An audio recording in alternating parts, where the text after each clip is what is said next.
잠시 후 여러분은 일본이 일으킨 우뇨호 사건과 강화도 조약에 대해 모두 알 수 있습니다.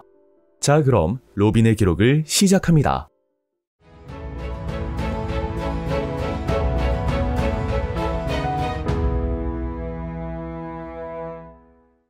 중앙 집권화를 위해 흥선대원군이 펼친 호포제, 경복궁 중건, 서원철폐 등의 정책은 양반 유생들의 강력한 반발을 샀습니다.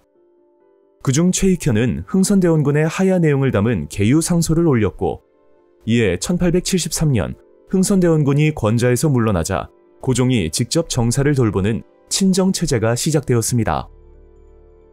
고종의 친정과 함께 외척 민씨 세력이 정치의 주도권을 잡자 서양 열강에 문호를 개방하고 통상을 허락하자는 통상개화론이 대두되었습니다. 박규수, 오경석, 유홍기 등의 통상개화론자들은 문호 개방에 대한 준비가 다소 부족할지라도 열강의 군사적 침략을 피하기 위해서는 개항이 불가피함을 역설하였습니다. 한편 메이지 유신으로 근대 국가 체제를 확립한 일본은 조선을 무력으로 정벌하자는 정한론을 내세우며 한반도를 침략하려 하였습니다.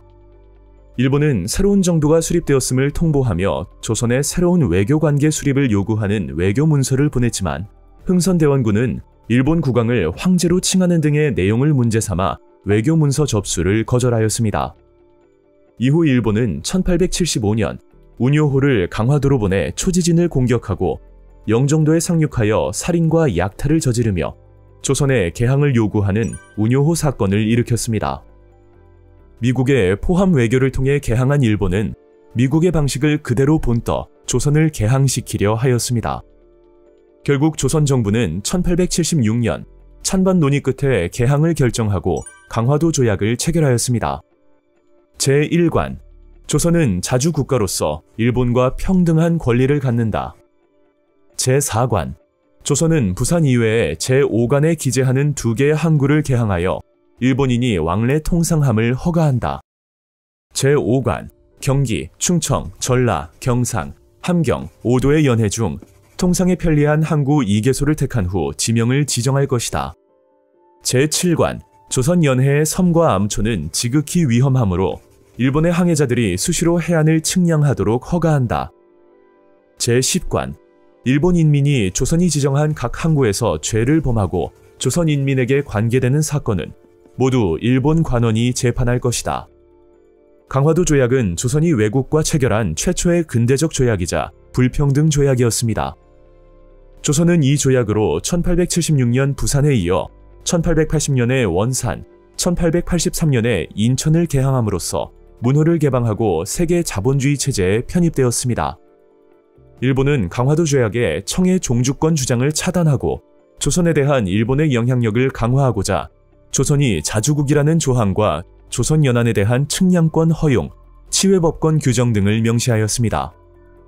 1876년 일본은 조일수호 조규부록을 체결하여 일본인의 개항장 활동 범위를 심리로 제한하여 일본인 거류지 설정을 하고 개항장 내 일본 화폐 유통을 허용하였으며 조일 무역 규칙을 맺어 일본 상품 무관세, 양곡의 무제한 유출 등을 허용하였습니다.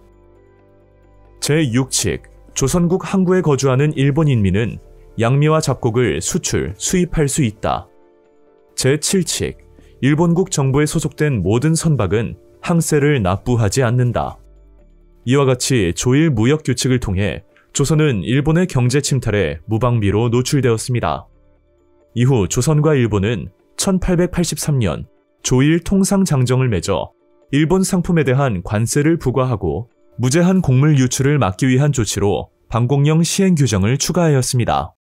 또한 일본에 대한 최혜국 대우를 인정하였는데 이는 일본 상인의 내지 무역을 허용하는 계기가 되기도 하였습니다. 이후 조선의 역사는 어떻게 흘러갈까요? 각국과의 불평등 조약 편에서 아주 자세히 알려드리겠습니다. 로빈의 역사 기록.